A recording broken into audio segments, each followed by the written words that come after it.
Donc, on va présenter officiellement notre invitée qui est Carole Bérubé, qui va nous parler des messages de la vie.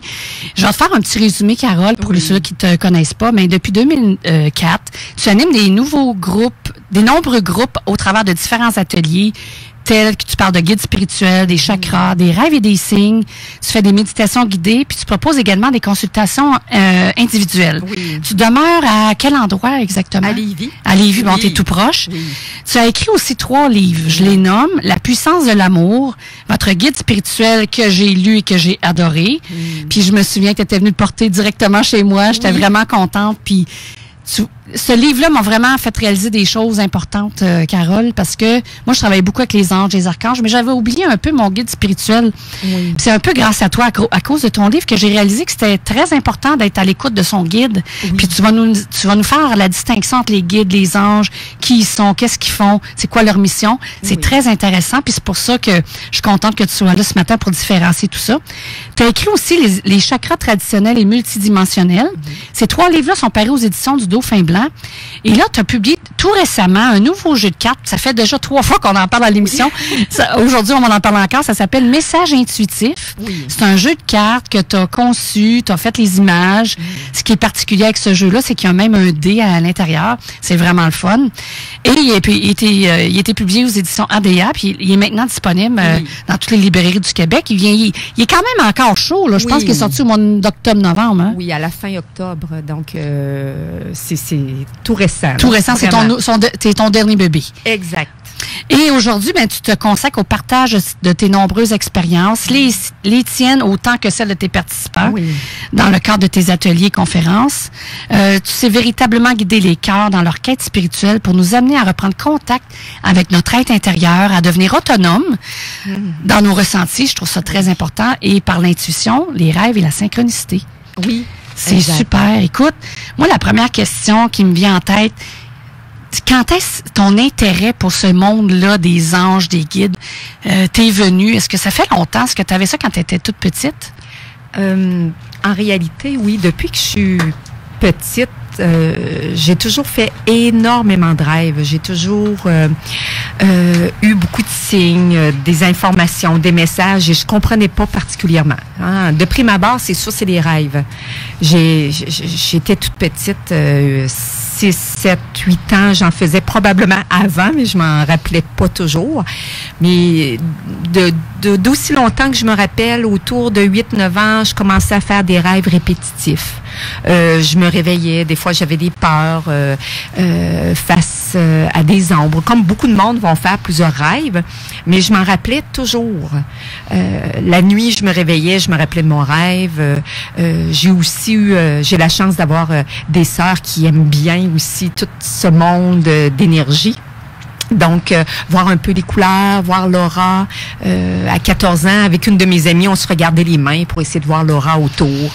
C'est à 16 ans, 17 ans environ, là, j'avais fait des rêves que je me voyais dans un autre corps, dans une autre vie. Et j'ai commencé à faire des recherches, aller chercher des livres sur soit les voyages astrales. C'était dur, on n'en trouvait pas tant que ça là, dans ces années-là. Et les vies passées, les vies antérieures. Donc, à 18-19 ans, déjà, je faisais de la numérologie. J'allais chercher aussi beaucoup les rêves, la méditation. J'ai commencé à expérimenter la méditation, mais ce que j'aime beaucoup aussi apporter aux gens maintenant, c'est dans la simplicité.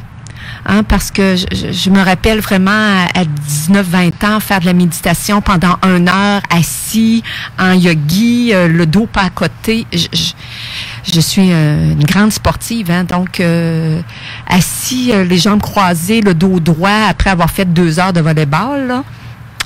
C'était pas très confortable. Puis la méditation dans mon esprit, là, j'avais de la difficulté à m'arrêter. C'était en silence, c'était pas guidé, c'était une belle expérience. Je l'ai vécu à quelques reprises, mais je me rappelle de m'être dit non. Je pense que c'est pas pour moi, ça fonctionne pas. La méditation ne me convient pas, mais en réalité, c'est la forme, la façon de le faire. Il y a plusieurs façons, effectivement. Ben voilà.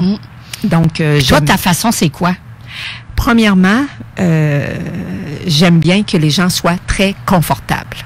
Ça, c'est la première chose, que les gens soient bien à côté, bien positionnés, pour que dans leur corps, s'ils veulent être couchés au sol, l'important, c'est d'être bien pour qu'on puisse arriver à un état d'intériorisation et un état de libérer notre esprit. Dans le fond, c'est que le corps, on le chouchoute en premier. Oui. Pour qu'il puisse se libérer après, là. Oui. Pour que ça soit simple et facile. Exact. Confortable, comme tu dis. Exact. C'est ma façon à moi, hein. Il y a différentes manières, mais moi, c'est comme ça que j'entreprends. J'ai toujours la musique douce, et je vais guider pour la détente, mais aussi pour reprendre contact en soi. Mais il y a toujours... j'amène le plus possible les gens qui soient pas dans le jugement envers eux ou dans le comparatif, parce que chaque personne va le vivre différemment. Quelqu'un peut avoir eu les pensées toujours présentes, puis c'est correct. L'important, c'est de prendre un temps pour soi, pour reprendre contact avec qui nous sommes, hein, pour décrocher un petit peu de la société, de notre mental, hein, de toutes les exigences qu'on a envers soi. Donc, c'est beaucoup en ce sens, les méditations, même tous les ateliers, c'est beaucoup dans le fait d'aider les gens à explorer qui ils sont, à explorer leurs aptitudes innées et de cheminer à travers ça en développant la confiance. Hein, c'est beaucoup ça. Toi, ton cheminement spirituel, il fait toujours partie de ta vie depuis le début, ou tu as mis ça de côté à un moment donné? Parce que quand on a nos enfants, on a un emploi, des fois, on met ça de côté pendant quelques années. Pour toi, ça a été comment? Dans mon cas, j'ai essayé de le mettre de côté, à vrai dire, mais ça a toujours fait partie un petit peu de mon univers, dans ma perception. Je me rappelle, à 19-20 ans, j'avais des gens, des fois, qui m'appelaient la sorcière, là, parce que c'était leur façon. C'était dans mon énergie de percevoir ou de ressentir ou de voir un peu la vie d'un autre regard. Hein. Ça a du bon, mais en même temps, quand on est jeune ou adolescente, c'est peut-être pas l'idéal pour les contacts avec les gens. Donc, j'étais très discrète, mais tout en ayant la perception d'une façon de gérer les choses ou de m'adapter. Ah, la vie me présente ça, c'est bien. Si j'ai un changement de travail à effectuer puis que c'était pas prévu, je l'accueillais en me disant, ça fait partie de mon cheminement. Ça a toujours un peu fait partie de moi. Et les rêves, c'est sûr que ça, on peut pas les mettre de côté. Hein. Fait que j'étais très... Tu avais beaucoup de guidance par les rêves? Beaucoup. Mes enfants, je les ai su par les rêves en premier. Le mariage, il y a plein de choses que j'ai eu des informations dans mes rêves. Donc, je pouvais pas faire abstraction de cet aspect-là. Mais en même temps, c'est un état d'être. Hein? En réalité, le but n'est pas nécessairement d'entendre ce que l'univers veut nous dire avec nos oreilles, mais d'être à l'écoute de ce que la vie nous propose ou dépose dans notre vie. J'ai-tu bien compris ce que dépose la vie? Oui. Oh, j'aime ce mot-là. Ce que la vie nous dépose. Oui. Pour qu'on se pose enfin. Exactement. J'aime beaucoup ce mot-là. C'est la première fois que je l'entends de cette façon-là. Et là, on va parler des guides, mais toi, comment c'est venu dans ta vie, les guides? T'es-tu connecté avec les anges plus, les guides? Comment ça fonctionne pour toi, ton univers? En réalité, c'est sûr que j'ai toujours eu beaucoup les anges, bien entendu. Hein, de prime abord, dans mes rêves, dans mes nuits, je me promenais. J'avais des contacts avec les énergies plus angéliques et les personnes décédées. Ah oui? Oui, okay. Beaucoup. Je refusais, mais j'en avais. Ça a été... je l'ai développé beaucoup avec un de mes amis. Quand il est décédé, je le voyais à tous les mois pendant 1 an. C'était comme une sortie astrale, puis on se rencontrait. Ça l'a ouvert beaucoup de portes. Par la suite, j'avais un être qui m'accompagnait, mais sans pouvoir mettre de mots sur cet être-là, jusqu'au jour où, dans ma perception, hein, c'est toujours par rapport à ma propre perception et ma vérité à moi. Chaque personne a à écouter sa propre vérité, hein, ce qui leur parle. Là, c'est là que j'ai dit, tiens, un guide spirituel, un être qui m'accompagne. Et c'est là que j'ai comme essayé d'aller décortiquer ou approfondir quelle était la différence, qu'est-ce qu'il apportait dans mon univers à moi. On n'est pas... ne pas s'en faire, on n'est pas obligé de savoir que notre guide est là ou d'en prendre contact. Il est là, point. Parce que j'ai déjà des clients qui m'ont dit, je m'en veux presque de ne pas avoir communiqué avec mon guide avant. Il n'y a aucun problème. Pour cette présence-là, de savoir qu'il est là et de lui faire des demandes, c'est un plus. Mais sinon, il a toujours été à nos côtés, même avant notre venue sur Terre. C'est ça, je me disais, oui. il nous a été assigné, dans le fond. Comment se fait le contact entre les deux âmes, disons, avant qu'on naisse? Est-ce que c'est nous qui le choisissons ou c'est lui qui nous est assigné? Comment tu le vois? Ben, pour moi, qui aime bien dire que l'énergie, c'est simple, que tout est dans une simplicité au niveau de l'énergie. J'ai toujours eu dans mes rencontres ou dans les groupes la perception ou l'information que le guide est un être, une âme que souvent on connaît. Soit qu'on a peut-être déjà eu une vie là, très longtemps avec, ou un être qu'on connaît dans l'au-delà avant de s'incarner. À la base, le guide est une présence, est une âme qui est déjà venue sur Terre. Selon ma perception. Hein, il y en a plusieurs autres. La différence avec les anges, admettons, ou les archanges. Okay. Oui. C'est un être qui a foulé le sol peut-être à plusieurs reprises jusqu'au moment où il a vécu une vie plus simple, plus exemplaire, entre guillemets. Il a évolué. Exact. Mm-hmm. Et de l'autre côté, il a pris la décision, il a pu ne pas revenir, continuer son cheminement. Il n'avait plus le besoin de revenir sur Terre pour grandir et cheminer. Et il a décidé de franchir des étapes pour devenir un guide spirituel aux âmes qui s'incarnent. Puis souvent, ils vont s'approcher vers les âmes qu'ils connaissent bien ou qui ont déjà eu des contacts avec eux. Mm. Donc, cet être-là nous accompagne. Il peut nous accompagner sur plusieurs vies qu'on s'incarne. Et je dis toujours qu'il est à nos côtés lorsqu'on prépare notre sac à dos. Moi, je vois toujours ça de cette manière-là. On met un sac à dos sur notre dos quand on vient sur Terre. Donc, avec notre bagage. Notre bagage. J'aime ça. Les choix que l'on fait, les expériences. Et c'est nous, comme âme, qui les choisit. Hein, si dans une vie, j'ai pas réglé quelque chose avec quelqu'un ou j'ai l'impression de pas en avoir assez donné, de pas en avoir assez fait, ben je vais le mettre à l'intérieur du sac de mon bagage. Souvent, les guides vont essayer d'alléger notre sac. Parce qu'on en met trop. Ah oui, Oh, oui, on est dur. Oui, ça arrive. Ils disent qu'on s'en met trop sur le dos. Ah ouais. Souvent, ils vont dire, mais en moins, tu vas voir, tout va se faire. Puis, avec notre grande force et notre courage avant l'incarnation, parce que notre âme vibre et a une grande conscience, mais souvent, on oublie un petit peu que quand on vient dans la matière, dans notre corps physique, il y a une densité. Donc, notre sac à dos, notre bagage se densifie aussi. Alors, quand on vient sur Terre, c'est là souvent qu'on va avoir l'impression que, voyons, j'ai jamais pu choisir ça avant de venir, là. C'est impossible. Mais c'est qu'on n'a pas toujours conscience de la différence. On oublie, hein, quand on retourne en haut, un peu comme quand on est sur Terre, on oublie. Ouais. Hein, d'où on vient, mais quand on est en haut, on oublie un peu la densité puis à quel point ça a été ardu certaines étapes de vie. Donc, on en met beaucoup dans notre sac. Puis, ça vient lourd là, quand on arrive sur la Terre. Donc, le guide est là pour nous accompagner, à essayer d'alléger, à nous faire vivre et à franchir les étapes que l'on vit sur la Terre. Et j'aime bien contacter le guide dans ce sens-là, parce que je me dis, c'est lui qui est le plus près de notre vie en réalité terrestre et physique. Ça n'empêche pas de demander à tous les êtres. Hein? On ne demande jamais trop. Donc, on peut faire appel, des fois je dis aux gens, faites appel à la gang, hein? Celui ou celle qui pourra vous accompagner en fonction des besoins que vous avez actuellement. Mais le guide dans les choses concrètes plus ou de m'aider à franchir certaines étapes ou d'essayer de comprendre, c'est un être qui peut nous aider beaucoup, nous apporter un beau support ou un soutien aussi. Puis ces guides-là, est-ce que ça peut être admettons, dans notre vie présente, est-ce que c'est le même guide de notre naissance jusqu'à la fin? À la base, il peut y avoir un changement, mais avec les années, j'ai compris que le guide, je vais dire le guide d'origine qui était principal, il reste toujours proche. Okay. On peut avoir des guides qui changent selon notre évolution, selon certaines étapes de vie. Est-ce qu'on peut en avoir plusieurs guides, parce que je comprends? Oui, exact. On peut même avoir un être qui est décédé depuis un certain temps qu'on a connu. le guide spirituel n'est pas un être qu'on a pu connaître dans notre vie actuelle parce qu'il était à nos côtés avant notre incarnation. Oui, c'est ça.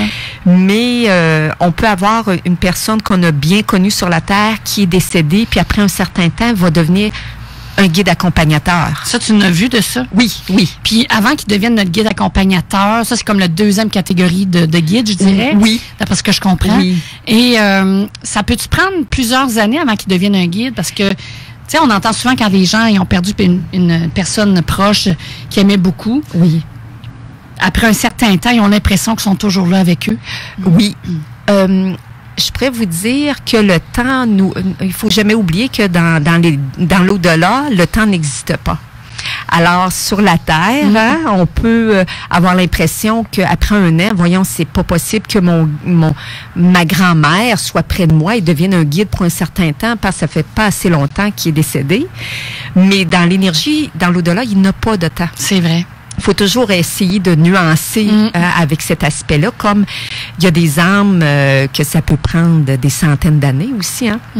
Donc, ça peut être aussi rapide qu'un an, comme ça peut être après un 10-12 ans. Puis, quelqu'un peut ne pas avoir une personne décédée qui vient comme guide accompagnateur aussi. Ils sont pas obligés de venir, même si on voudrait beaucoup. Là. Oui, oui, exact. Donc, c'est pas nous qui décidons ça. C'est vraiment si la personne se sent... Elle a l'envie de devenir guide pour avoir son évolution à elle. Oui. Elle fait pas juste pour nous, elle fait pour elle aussi. Exact. Ça fait. Moi, j'ai souvent perçu, mettons, un père ou une mère qui a eu l'impression de ne pas avoir été assez présente pour son enfant dans la vie terrestre. Okay. Et après un certain nombre d'années, de l'autre côté, elle décide et elle demande. Souvent, j'ai perçu l'âme qu'il demandait à sa fille. Disons qu'on a une mère qui demande à sa fille, acceptes-tu que je sois ton guide accompagnateur pendant une période de temps pour que je puisse t'apporter et déposer en ton cœur l'amour que j'ai pas toujours apporté comme j'aurais voulu. Hey, c'est un beau cadeau, ça? Oui. Ça fait qu'on peut guérir ces aspects-là de notre côté maternel et paternel. Exact. Dans notre même vie, si notre parent revient en tant que guide. Oui. Puis ça l'aide, cette âme-là aussi, parce que ça l'aide à transformer un peu quelque chose qu'elle a perçu, qu'elle n'avait pas fait aussi fort que prévu. Oui. Tu peux-tu nous expliquer, pour les gens qui ont jamais connecté avec leur guide ou qui connaissent pas ça, qui ont jamais ressenti ça, qu'est-ce qu'ils peuvent faire pour sentir la présence de leur guide? Puis comment tu communiques aussi avec eux pour avoir des réponses? Oui. Est-ce que ça peut être par les rêves ou est-ce que tu fais des demandes, mettons que tu fais une méditation ou c'est une très bonne question. Le guide de prime abord, il est déjà présent. Hein, il est déjà avec nous, qu'on le sente, qu'on le voit pas, un peu comme les anges. Hein, tout est dans l'énergie. De prime abord, j'aurais tendance à... le guide peut communiquer avec nous dans les rêves. Le guide peut communiquer avec nous aussi à travers des signes de vie, des signes de jour. Souvent, il va communiquer aussi au niveau intuitif. Parce que...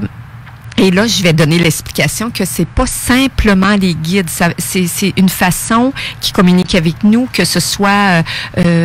qu'on communique avec le guide, un ange, un être de lumière, une personne décédée, c'est tous un peu la même procédure. Ils vont nous contacter intuitivement. Ils vont nous contacter de prime abord au niveau de l'énergie parce que avant d'être d'un corps physique, on est des êtres d'énergie, on est des âmes, une vibration. Donc, ils vont en premier lieu prendre contact avec nous intuitivement au niveau de notre cœur, avec l'énergie qu'on porte. Donc, on s'entend que c'est toujours l'aspect qu'on a le moins confiance. Hein? Souvent, on va avoir une intuition en soi, puis on va tout de suite placer un doute. Hein? Notre mental va embarquer, va dire, voyons donc. Un exemple, ma mère veut venir me dire bonjour, je la sens en mon cœur, puis j'ai comme une nostalgie en sa présence, et là, je vais tout de suite me dire, bon, je pense à ma mère, je veux la laisser tranquille, au lieu de me dire, tiens, c'est probablement ma mère qui est près de moi, qu'elle veut me dire qu'elle m'accompagne. Ça, c'est une des façons. Hein, puis le guide travaille de la même manière. Il va nous placer une intuition, tout simplement. Tout est dans la simplicité. Hein. C'est notre esprit humain qui pense que ça va être quasiment... On souhaite des fois recevoir un coup sur l'épaule ou sentir quelque chose de plus manifestation, plus concrète comme ça. Mais à la base, c'est tout en douceur. Et par la suite, ils vont essayer, là, ils vont voir qu'on comprend pas.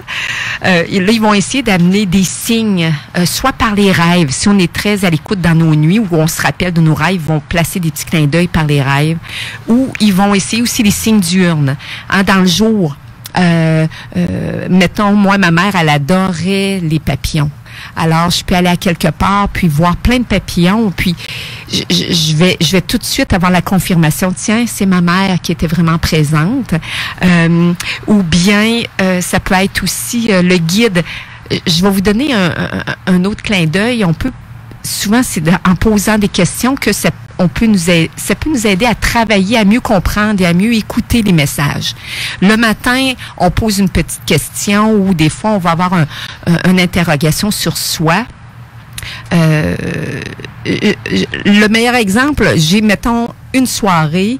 Le matin, je me lève. Oh, je suis pas sûre que ça me tente d'y aller. Ça fait quelques fois que je me pose la question. Est-ce que ça va être bien pour moi? Je laisse entre les mains. Hein, moi, à ce moment-là, à la grâce de Dieu, je vois comment la journée va se défiler. Et au courant de la journée, il peut y avoir deux possibilités. Soit que j'ai un appel d'une amie qui me demande, et puis, tu viens-tu ce soir au party? Est-ce que ça va être plaisant? Ça fait longtemps qu'on ne s'est pas vu. Je viens d'avoir un clin d'œil. OK? Mm-hmm. C'est pas nécessairement le guide qui va venir me le dire dans mon oreille, mais il va passer par des signes, des petits clins d'œil de vie pour me confirmer ou m'aider. Puis, t'as-tu un truc pour les gens qui sont plus logiques? Oui, c'est dur, hein? Ouais, qui veulent décrocher de ça, parce qu'il y a beaucoup de personnes qui, dans le fond, écoutent beaucoup leur mental. Mais moi aussi, je suis un peu comme ça. Je suis beaucoup logique, mais j'ai une très bonne intuition aussi. Par contre, je trouve que c'est difficile des fois de juste écouter l'intuition parce que, justement, c'est pas logique. Oui. Donc, on a tendance à aller écouter toujours notre tête versus qu'est-ce qu'on ressent. Oui. Puis, y a-t-il un moyen de développer peut-être un petit peu plus ça, puis de faire un petit peu plus confiance à notre intuition? Je pense avec la pratique, hein? Oui, il y a beaucoup la pratique. Il y a aussi, moi, j'aurais tendance à dire, lorsqu'il y a une intuition qui monte, on peut peut-être l'écrire, écrire quelques mots tout de suite, dès le départ, ou essayer de mettre son intention sur la première intuition qui vient, parce qu'on s'entend que le mental embarque très, très vite. Hein? Une fraction de seconde. Est-ce que c'est bien pour moi de faire telle chose? Oui. Ben non, tu peux pas faire ça. Tout de suite, le mental vient d'embarquer. Hein? C'est tout de suite la première intuition. Première réponse, souvent, qui nous vient en tête spontanément, sans réfléchir. Puis dans la seconde d'après, oups, là, c'est le mental. Exact. Ouais, c'est ça l'intuition. Là. Souvent, c'est de porter attention. C'est souvent là. C'est de porter attention au clin d'œil ou aux petits signes. J'ai déjà expliqué à des personnes, j'avais 2 amis qui travaillaient ensemble, puis je leur avais dit, faites-le ensemble. Vous travaillez dans le même bureau, vous avez le goût de remarquer les petits signes ou les intuitions. Amusez-vous un peu ensemble à vous dire, hey, regarde, c'est peut-être une réponse. Vous allez le faire avec amusement au début. Et il faut qu'on s'amuse. Oui, c'est important. C'est des petites choses qu'on demande au début. Oui. Puis graduellement, on peut demander plus gros. Là. Oui, exact. Puis de le voir avec amusement, parce qu'au début, surtout quand notre mental est fort, hein, c'est sûr, hein, on place. Puis déjà, même si on est très intuitif, les doutes sont faciles à placer. Là, les 2 filles, ils m'ont compté le lendemain, ils ont dit, on s'est vraiment amusé. Là. Une posait la question. Là, on voyait des petits signes à un point qui a dit, on avait l'impression de voir rien que des signes. Ça en était trop, mais on s'est amusé. Ça nous a aidé à mieux comprendre. C'est comment que ça peut se placer. Parce que, pour la 3e fois, hein, j'aime bien, ça 3 fois, on comprend bien. L'énergie, c'est simple. Hein, c'est l'esprit humain qui complique. Puis on a toujours le but dans notre mental, souvent, c'est que lui va dire, ben il n'y a rien de concret pour me donner la réponse. Tu sais, les signes, au début, on peut avoir de la misère à les voir. Oui. Puis comme tu as dit tout à l'heure, à un moment donné, on en voit trop. Mais ça, c'est correct aussi. Parce qu'on on est en train de s'habituer. Faut aller d'un extrême à l'autre souvent, pour se réajuster. Donc, c'est normal, d'un moment donné, il faut juste voir des signes. Là. Mais à un moment donné, c'est pas juste ça. Mais Je veux dire, ça fait partie du processus. Exact. Puis moi, un truc que je peux te donner, Nadia, si c'est quelque chose qui t'intéresse, moi, pour pratiquer mon intuition, ce que j'ai beaucoup aimé, c'est les jeux de cartes oracle. Ah oui. Comme le jeu de cartes que tu as fait. Parce que moi, je posais une question le matin, puis j'ai ma carte, puis là, j'observais ma journée. J'observais mon intuition en premier, puis là, je validais en soirée, je reprenais ma carte. Ah, qu'est-ce qu'elle voulait dire? Donc, moi, je pensais telle affaire, ou, tu sais, vu que j'avais un support physique, c'était plus concret. Oui. Fait qu'il y en a qui vont prendre d'autres choses, le pendule. Mais moi, c'était des cartes parce que j'aime ce qui est visuel, j'aime le côté tangible de la carte, j'aime quand c'est inspirant, que c'est positif. Fait que tu vas chercher peut-être quelque chose que t'as déjà une affinité. Oui. Puis, tu sais, mais j'ai un jeu de cartes comme ça chez moi, puis mes amis se servent de ça quand ils viennent souper. Là. Ils brassent les cartes, puis ils pigent une carte. Puis c'est toujours impressionnant à quel point leur discussion dans la soirée par rapport à un thème, ils vont piger cette carte-là. Puis même moi, à chaque fois, ça me surprend un peu. Puis j'ai des amis qui croient plus ou moins à ça, puis qui sont pas vraiment, qui sont vraiment logiques aussi. Mais par contre, ça fonctionne là, en général. Puis c'est surprenant. On comprend pas trop pourquoi. Puis on comprend pas trop pourquoi ça fonctionne, puis c'est pas logique du tout, mais c'est surprenant à quel point ça peut être précis, là. Fait que je pense que oui, c'est peut-être une bonne idée là, d'utiliser ce genre de truc-là. C'est un support, dans le fond, juste pour nous donner une petite confirmation qu'on a besoin, une petite tape sur le dos, dire, ben oui, c'était correct à ce que tu as pensé. Oui. Puis on va revenir à ton principe, ça, je vais le retenir, Carole. L'énergie, c'est quoi? C'est simple. C'est simple. C'est l'esprit humain qui complique. Mais c'est une question d'énergie. Exact. On a simplement, si on regarde moindrement dans la nature, la plante qui a besoin de soleil, qui a besoin d'eau, de nutriments dans le sol, ça se fait naturellement et simplement. Tout est dans l'énergie. Pourquoi avec une personne, on a une connexion plus grande et avec un autre, on a comme presque une répulsion? C'est dans l'invisible, c'est dans l'énergie. C'est super intéressant, Carole. On va s'en aller tranquillement vers la pause. Mais je rappelle aux auditeurs, juste un petit note à ce propos-là. On est en train de faire un Facebook Live avec toi. On va le terminer. Et les gens, s'ils veulent réécouter l'entrevue, le début de l'entrevue, ils vont pouvoir aller voir sur notre page Facebook, à facebook.com/l'effet papillon radio. Ceux qui ne nous ont pas écoutés en live, comme on dit en direct, ben, ils vont pouvoir aller s'y référer. Puis aussi, on va avoir le podcast de toute notre émission qui va être disponible à la fin de l'émission sur la chaîne, sur le site Internet de la station, 969fm.ca. Mais toutes ces informations-là, je les mets sur notre page Facebook. Tout est indiqué. Donc, voilà pour la première partie d'entrevue. Écoute, ça passe très vite. C'est super intéressant. Et là, on va aller tranquillement vers la pause. Puis au retour, on va continuer la conversation sur des guides, parce qu'on a encore quelques questions. Puis j'aimerais ça qu'on enchaîne après sur les chakras, si on a le temps. Donc, à tout de suite.